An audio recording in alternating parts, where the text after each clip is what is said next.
I promise I will perfect you. I will figure out a way to create perfect brown rice. Hello everyone and welcome to Sunday. I have been working on trying to make brown rice for the past little bit. I've made a switch from white rice to brown rice because it is a healthier option. I'll talk a little bit more about that in a bit. But the problem is, well, for one, brown rice takes much longer to cook than white rice, which sucks.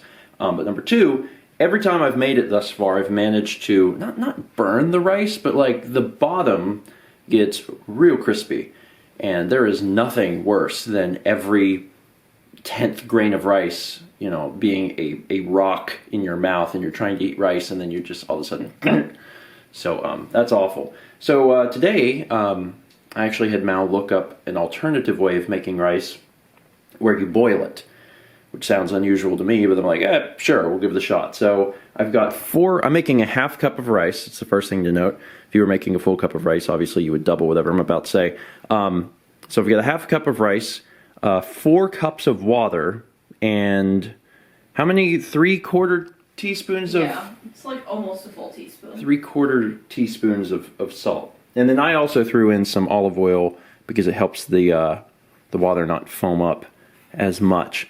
So I'm bringing this to a boil, and this is going to go in on medium-high heat, and it's going to cook for 30 minutes. And then after 30 minutes, Mal, you said I strain it. Yeah, and then you throw it back in for 10, 15, 20 minutes to let it steam. Okay, without the water. I really hope that this fixes this, because like, brown rice is fine. I really don't feel, I hate to say like there's not really any difference between brown rice and white rice. Because like there is, but it's so minimal that it doesn't bother me. It's a healthier option. I don't like that it takes longer to cook, but I want it to be, you know, soft.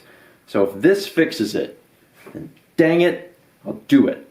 I'll get the pot out and get 4 cups of water and put the salt in and wait 50 minutes to eat rice.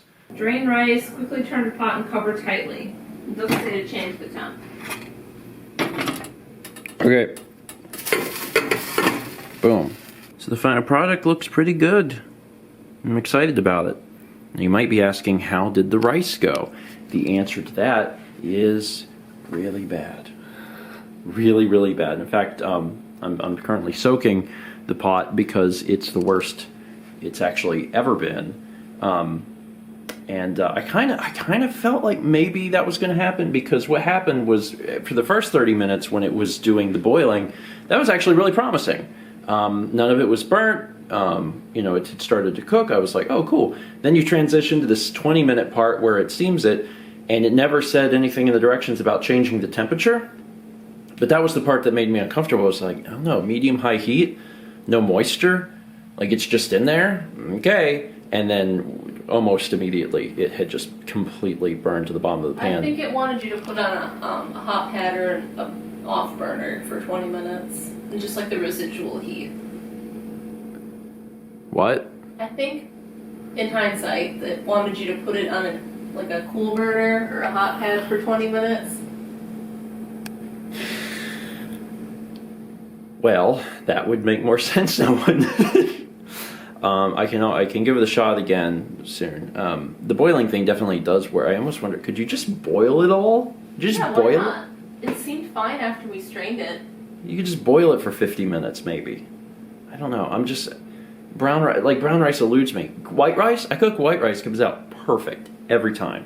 But brown rice, I don't know. Anyway, I took the portion at the top that wasn't a complete charred mess, and I put it in a bowl. We got black-eyed peas and chicken. Anyone who has been watching for 9 years or whatever, or has went and taken the journey, will recognize this dish as chicken rice pea. And yes, I have been making chicken rice pea lately. You might be saying, why? Why would you make? It's because it's pretty healthy for one, but also it fills me up.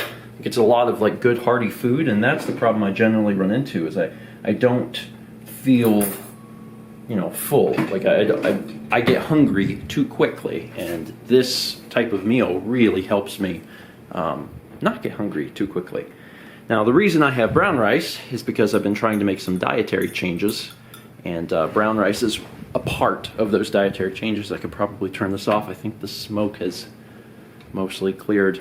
So one of the comments I've been seeing a little bit on the past 2 days of vlogs, because vlogs are current again, is what about talking about things that haven't come out yet? Well, here's the deal. I will be acutely aware of what you guys have seen and have not seen.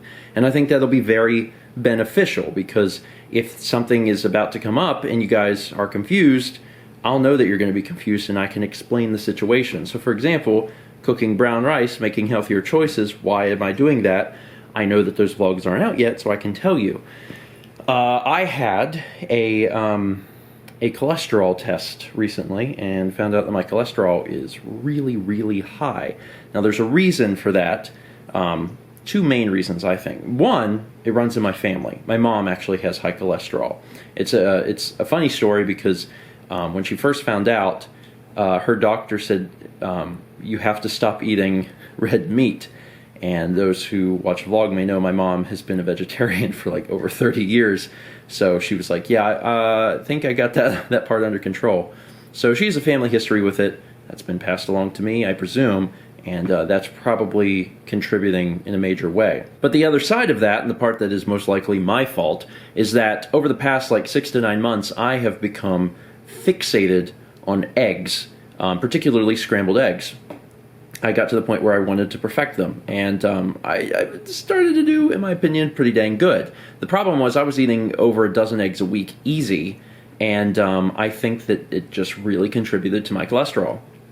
Otherwise, the blood work for my stuff came back really good. My sugar was good, all the other stuff was good, but my cholesterol was very, very high, and they said that I needed to make a change. So I have. I cut out eggs completely. I'm trying to consume nothing that has cholesterol to the best of my ability.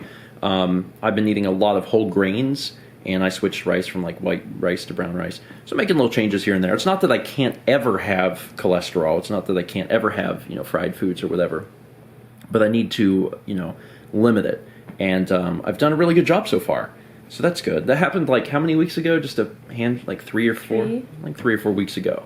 So I've been on this like new phase of my eating habits for about 3 weeks, and it's been going really well. Because I don't really have to change all that much, right?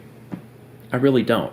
Like, I can still eat at Chick-fil-A, but when I do, I'm getting like a grilled sandwich, and that's fine. I don't care. I don't get French fries. I get a fruit cup.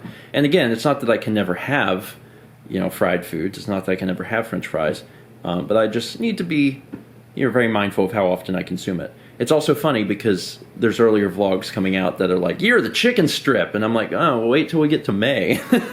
And I find out that I have high cholesterol, and it's not the year of the chicken strip. Maybe the year of the grilled chicken strip, but not the year of the chicken strip.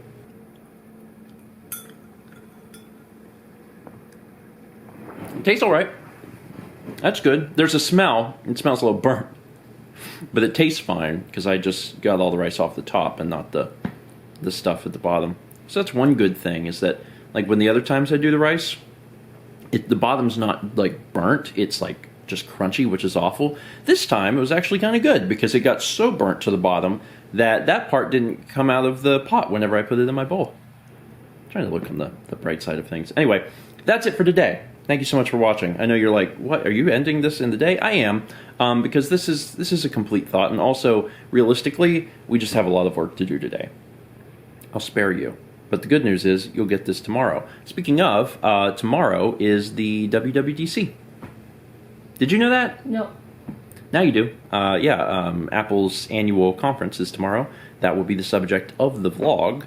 And it's at 1 p.m. Actually, by the time you guys get this vlog, it will be over. But maybe you can watch the archived version, right? Should be a good time. I don't know exactly what they're going to announce. Probably new iOS, new macOS, but I don't know. There's always a surprise or two. Let's meet back tomorrow, shall we?